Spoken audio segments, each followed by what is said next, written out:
Bonjour Jean-Paul Belbès. Bonjour. La BCE, banque à tout faire? Eh bien, c'est presque ce qu'on pourrait se dire au vu de tout ce qu'elle dit qu'elle va faire, sachant qu'elle ne fait pas ce qu'elle devrait faire. C'est pas très gentil ça. C'est pas très gentil, malheureusement, ce n'est pas entièrement faux. La Banque Centrale Européenne, normalement, doit s'occuper d'une chose, lutter contre l'inflation qu'elle définit autour de 2%. Donc faire en sorte d'éviter que les prix augmentent de plus de 2% à moyen terme. Voilà qu'ils sont à 5,1. Voilà qu'elle dit qu'elle va finalement augmenter ses taux d'intérêt alors qu'elle avait promis qu'elle ne le ferait pas d'ici un an. Donc elle change. Donc on se dit, mais qu'est-ce qu'elle fait? Est-ce qu'elle mesure les risques qu'elle prend? Est-ce qu'elle change de braquet? Donc on a des interrogations sur son mandat majeur, sur ce qu'elle est censée faire, à savoir lutter contre l'inflation. Et c'est à ce moment-là qu'elle la rajoute. C'est pour ça que vous dites qu'elle serait presque une banque à tout faire? Oui, parce que, très honnêtement, elle est là pour lutter contre l'inflation. D'accord. Elle a des difficultés. D'accord.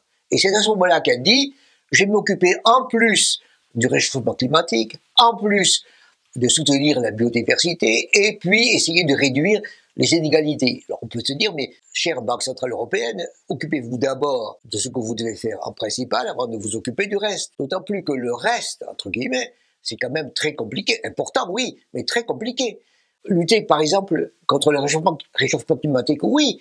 C'est vrai que quand il va falloir rééquiper les maisons, revoir les usines, ceci coûtera très cher. Et par exemple, acheter des produits bio et autres, ce sera plus cher. Donc d'une certaine manière, le vert est inflationniste, mais à moyen terme, et pas à 1 an, 2 ans, 3 ans.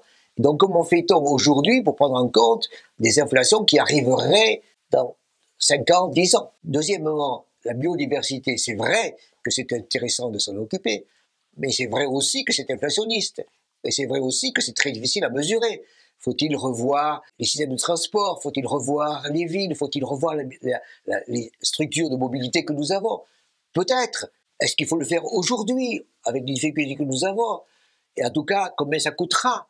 Ceci est encore un projet, mais sans doute une énorme incertitude. Le troisième élément, c'est lutter contre les inégalités. C'est vrai que les inégalités augmentent, et c'est vrai que les gens les plus riches sont ceux qui dépensent souvent le plus avec des produits de luxe, avec des avions et autres.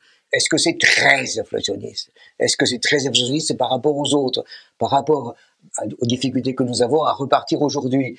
Encore une fois, les choses ne sont pas claires. Et donc on se dit qu'aujourd'hui, on a une interrogation sur la Banque Centrale Européenne qui a des difficultés à faire son travail traditionnel au moment même où elle en rajoute.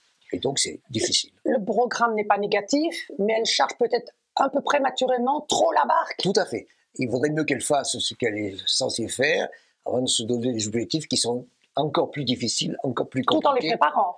Et encore plus lointains. Tout en les préparant, c'est vrai, mais on voit bien que c'est pas à ce moment-ci qu'il faut charger une barque qui est déjà fragile. Merci Jean-Paul Belbès. Je vous invite à vous abonner, je vous invite à liker, je vous invite à en parler, je vous invite à faire des commentaires. Donc, je vous invite. Merci.